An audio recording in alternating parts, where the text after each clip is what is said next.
Hey guys, welcome back. This is HXG here with another video. So, if you can't believe it, neither can I. I got the white OLED Switch. Now, the way that I was able to get it, I was at work and my awesome girlfriend went and stood online at GameStop. She was there crack of dawn, like 8 o'clock, and she was the first person online. And come to find out, they only had one left in stock, so I got it. And this is my anniversary gift. So we're gonna unbox this. I know there's a lot of videos online about this Switch, and then I'm going to compare it to my Switch, and I want to let you know how I feel about it. Okay, so this video, even though I'm shooting it right now, it's about 2 days delayed because I tested it out, and then I'm gonna add on my own little spiel about how I feel about it. All right, let's get into this. So this is definitely smaller than the original Switch box. The original Switch box was like this way and a little longer. So let's open this. All right, this is nice. This is nice, guys. All right, so we got the white Joy-Cons. Nice white. So apparently you can use your old Joy-Cons with it. Let me just grab one of my old ones. And same size. Same size. So I think I might do this mix. White and orange. With the white letters. I'm feeling that. Alright, so this might be my new setup on my new Switch. Now, my old Switch, I know you guys are probably like, well, what are you going to do with that? I am going to sell it. Because if I just got a new Switch, there's no point in me keeping my old one. Alright. So that's the Joy-Con. The other Joy-Con. I feel like the Joy-Cons are have a little more weight to them. I don't know. Maybe because it's new, I want it to be better. But let me hold on. Take out my purple one. No, it's about the same weight. It's about the same weight. I know you're like, where am I grabbing these Joy-Cons from? My Switch is next to my turtle Billy. All right. So this is the new display. As you see, my camera setup is still my cell phone. I don't care. It does the job. All right. So this is how it looks. All right. We'll put this back in the sleeve. Hold on. Let's pause this. Okay. So now that I put that away, all right. This is the box. Guess they're saving the earth by not having a whole bunch of shite. All right. So we got our HDMI cable here.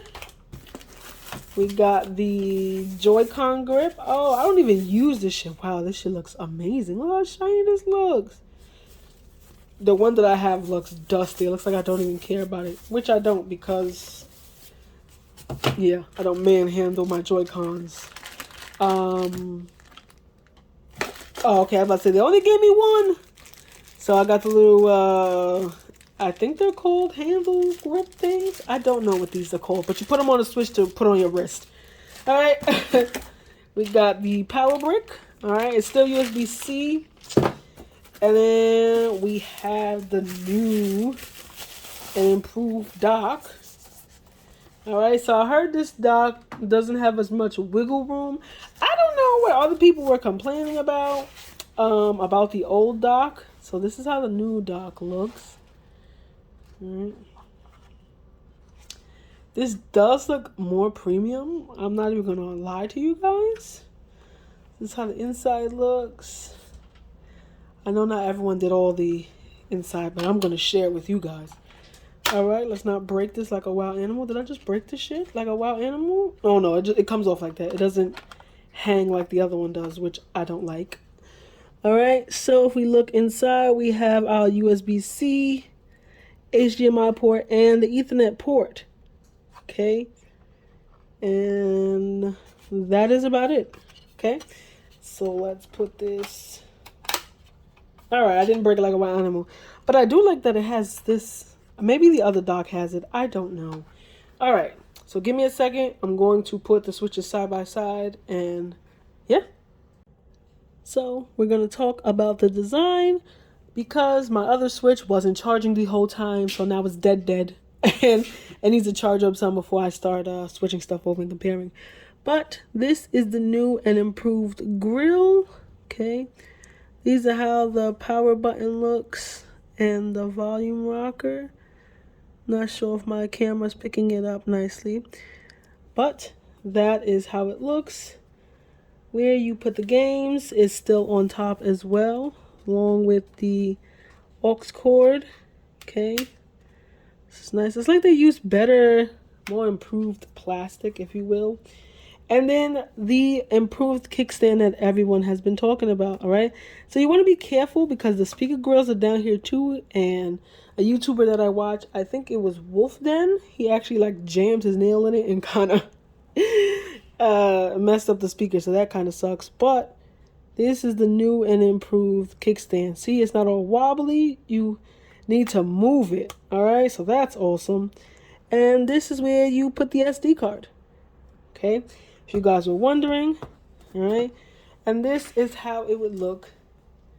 Okay, you can put it up in different modes. So you can have it like that. Boom. Now, at first, when I turned on this switch, I was like, oh, it's okay. No. The OLED, okay, is beautiful. Now, I need to double check before I lie to you and say this has more memory starting than the other switch. Give me 2 seconds. So like I figured, this does have the 64 gigabytes starting. So the previous switch that came out, obviously day one, and then the revamped one, those were both 32 gigabytes starting, and this one is 64. So that's awesome for people that like to download the games. I am not one of those people. As you see, I am not one of those people. I definitely like physical game copies. There are some games, obviously the indie games, that I do buy virtually, digitally. So yeah. So this is the switch. I'm going to transfer everything and then I'm going to show you side by side. So I cut off the light source where I am sitting, usually when I'm gaming, and this is how the switch looks back to back. Okay, they're both in night mode. I hate bright mode. If y'all want to see a bright mode, let me know. I'll upload a clip on Instagram so you can see what it looks like in light mode, but my eyes can't handle that. All right, so this is how the screen difference is. So they're literally back to back. Like I don't have the switch that far away, so I'm taking it off the kickstand just so you can see that thick ass border, a thinner border. See that? So I am switching all the stuff from one switch to the other right now. So this is how it looks. Now just give me a second. I'm going to cut the lamp back on so you can see it with lightness. Okay, these are both on max brightness in dark mode. And this is how it looks like with the lamp on. So the viewing angles are amazing. Now I wish you can see it in person. It looks really gray as the background for the OLED switch, but it's actually a nice black, okay? One thing I really do like about this kickstand, as you can see, I can actually charge it while it has, while it's not docked. And you can lay it, it's not all the way flat. You can open the kickstand to its max and lay it back, okay? Like I was saying, you can lay it back and it's nice and flat. So that is really awesome. Now, people always ask, is it worth the upgrade? If you had, this is not a day one switch. I had a day one switch, sold that, waited about a year or two for some games to come out, and then bought this switch. So this switch is about 2 to 3 years old. Would I upgrade? Yes or no? Now the battery life is better on the OLED switch. So if you care about battery life, definitely, okay? If you care about a bigger screen. Now, the reason why I didn't play this in handheld mode is because the screen was so small. It was like playing on a freaking DS or 3DS. And I was like, no, I'd rather play it docked. If you want to play games in handheld mode, then yes, definitely pick up the OLED display. Now, one thing I can say about the OLED, and some other reviewers have said this, that it doesn't have that give. Like you can shake it and it's not rocky, right? But if I take the older switch, you see the Joy-Cons are like wobbly, okay? And I'm barely moving it. Okay, now, if you're going to ask about drift? Do the newer Joy-Cons kinds? Not gonna edit that out. Do the newer Joy-Cons have the drift issue? I'm not sure. I literally just got this on October 8th when it dropped. So you gotta give me a couple months and then I'll let you know if the drift issues occur. Can you use old Joy-Cons in the new ones? Yes, you can. You can easily slide them in without any issues. Okay. I'm going to get a screen protector for this Switch because I have one on this Switch and have not taken it off since I got it. Perfect. No scratches. Does the job. But I do take care of my stuff. So to answer the question that I just said, no, you don't need to upgrade. But if you have a day one Switch, the battery life is ass, honestly, by now. It charges and it dies within like an hour and a half to 2 hours, depending on what game you're playing and what settings. So if you care about that, pay the extra $50 for the OLED. And I think the colorful one is $329, so it's only $30 more. So the white one is $350, and the one with the color Joy-Cons was $329 on the GameStop website. So there's that. Trying to think, is there anything else? If you have any other questions, leave it in the comment section down below. There are plenty other reviewers on YouTube that went way in depth. But as someone who doesn't get this stuff free, I'm letting you guys know, if it was me and my money, would I get it? Yes, especially if you intend on selling your older Switch. You can sell a Switch for anywhere between $200 and $275 straight out the box. I'm probably going to sell this for about $220 because I'm not selling the Joy-Cons with it, because these Joy-Cons was a gift and I'm not getting rid of that. So I'm just going to sell the Switch, the charger, the dock, and the little grip things that you put on the Joy-Cons. And, they can buy replacement Joy-Cons for like $30 on eBay and they'll be happy about it. So if I could go back in time, would I still buy the OLED Switch?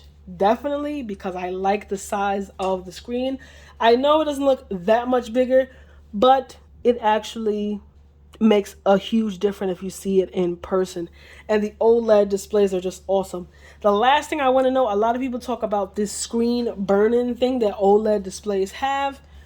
I've had a Samsung device since the Galaxy S8, and they've been using OLED displays since then, if I stand corrected. If not, then they've been using it since the 10.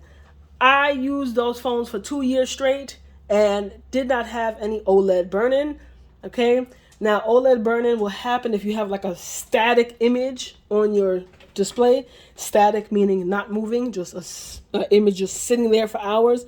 But again, nobody is going to have their Switch just sitting there with a picture for 72 hours. Okay, nobody's going to do that. Okay, but if you are, then you may consider just sticking with the regular Switch. But that is the only issue that I can think of right now. I will do an update video in about a week or two to let you know how I feel about the battery life, compare about the other Switch.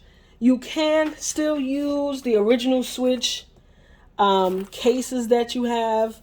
All right, it's just a little bit wider, maybe by like a couple centimeters wider.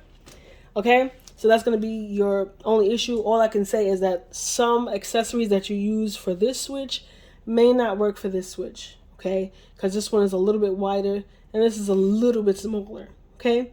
So I hope this video was helpful for you guys. I hope you enjoyed, and I will have some gameplay at the end of this video. HXG, out.